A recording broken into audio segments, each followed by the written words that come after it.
Assalamualaikum warahmatullahi wabarakatuh. Bagaimana kabarnya hari ini anak-anak? Ibu berharap kalian dalam keadaan baik, sehat, dan siap untuk belajar. Hari ini kita akan belajar di mata pelajaran tematik tema 3, peduli terhadap makhluk hidup. Subtema 2, keberagaman makhluk hidup di lingkunganku, pembelajaran yang pertama. Mari anak-anak kita belajar dengan penuh semangat.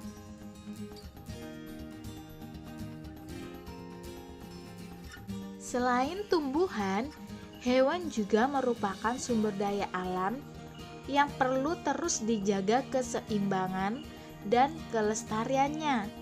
Jika tidak, maka hewan-hewan tersebut akan menjadi langka dan punah anak-anak, seperti yang terjadi pada burung cendrawasih. Ayo kita cari tahu lebih lanjut tentang burung cendrawasih.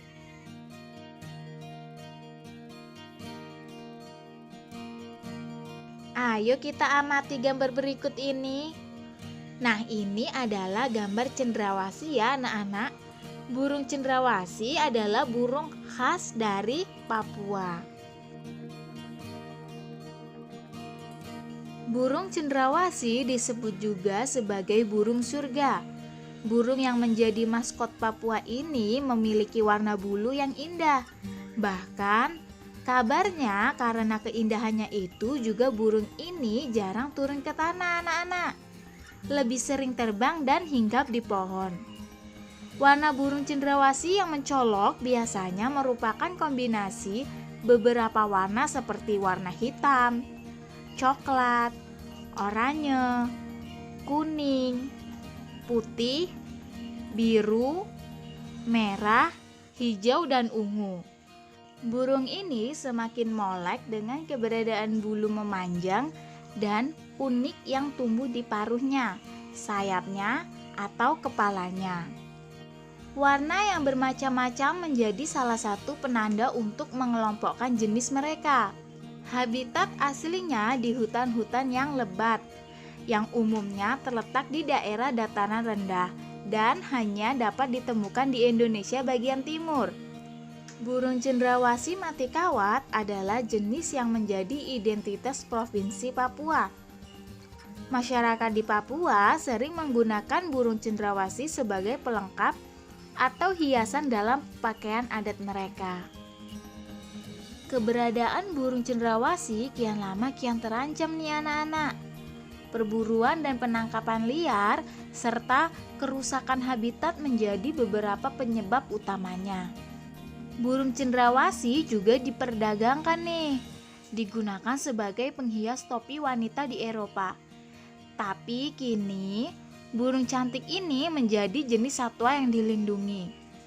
Beberapa jenis cendrawasih yang masuk dalam daftar dilindungi antara lain cendrawasih kuning kecil, cendrawasih botak, cendrawasih raja, cendrawasih merah, dan toa.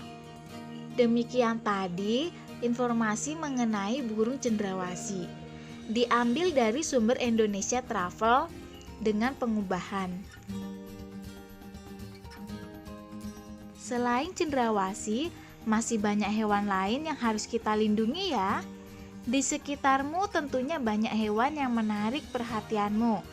Ayo kita belajar lebih banyak mengenai hewan.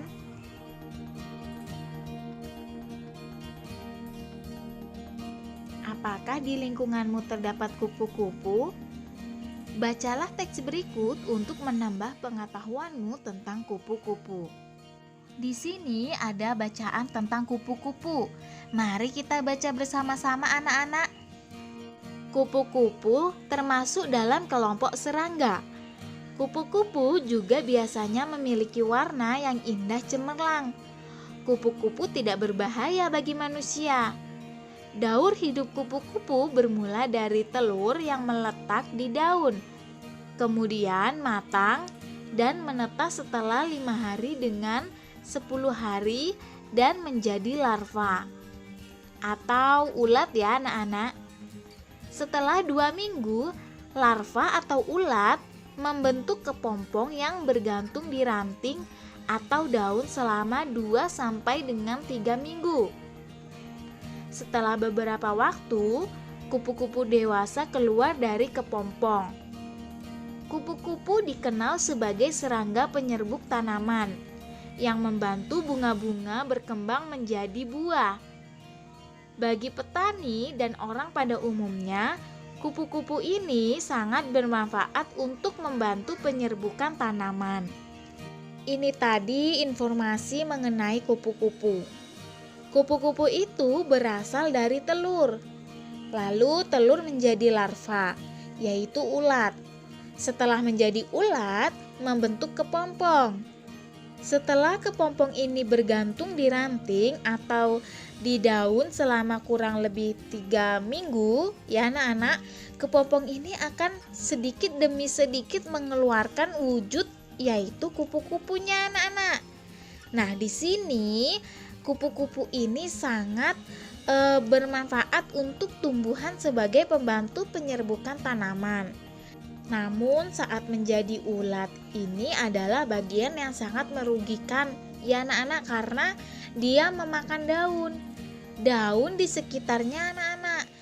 Namun saat sudah menjadi kupu-kupu malah bermanfaat bagi tumbuhan. Kupu-kupu hidup di dataran tinggi dan dataran rendah. Kupu-kupu Indonesia banyak ragamnya dibandingkan dengan kupu-kupu dari negara lain. Tidak sedikit penggemar kupu-kupu.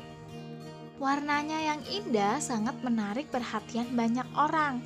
Oleh sebab itu, perburuan kupu-kupu sering terjadi. Hal ini tentunya sangat merugikan bagi kelangsungan hidup kupu-kupu maupun makhluk lainnya. Ternyata kupu-kupu juga ikut diburu ya anak-anak. Nah, ini adalah contoh kupu-kupu ya. Kupu-kupu sayap burung peri itu ditemukan di Papua.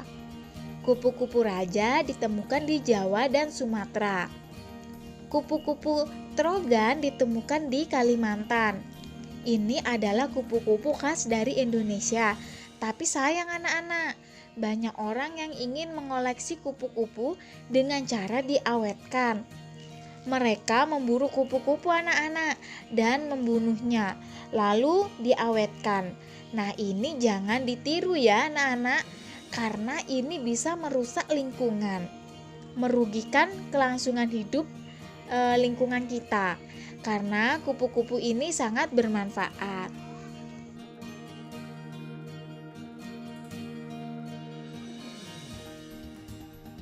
Apa akibatnya apabila kupu-kupu punah?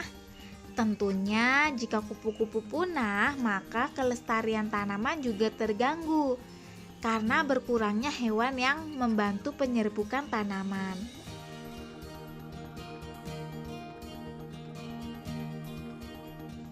Apa yang bisa kamu lakukan untuk melindungi kupu-kupu? Yang bisa kita lakukan adalah dengan cara menjaga kelestariannya, tidak memanfaatkan kupu-kupu sebagai barang hiasan.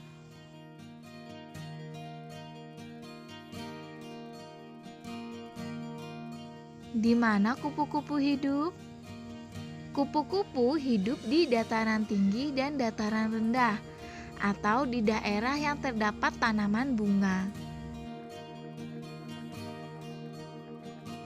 Kamu telah mengetahui tentang manfaat pentingnya hewan bagi keseimbangan lingkungan. Nah, sekarang kamu bisa ikut berperan serta untuk menjaga kelestarian hewan dengan membuat poster. Buatlah sebuah poster yang berisi ajakan untuk menyayangi dan merawat hewan. Pilihlah satu jenis hewan yang kamu sukai. Buat posternya dengan memperhatikan kriteria berikut. Poster berisi informasi tentang nama hewan dan ciri-ciri khususnya.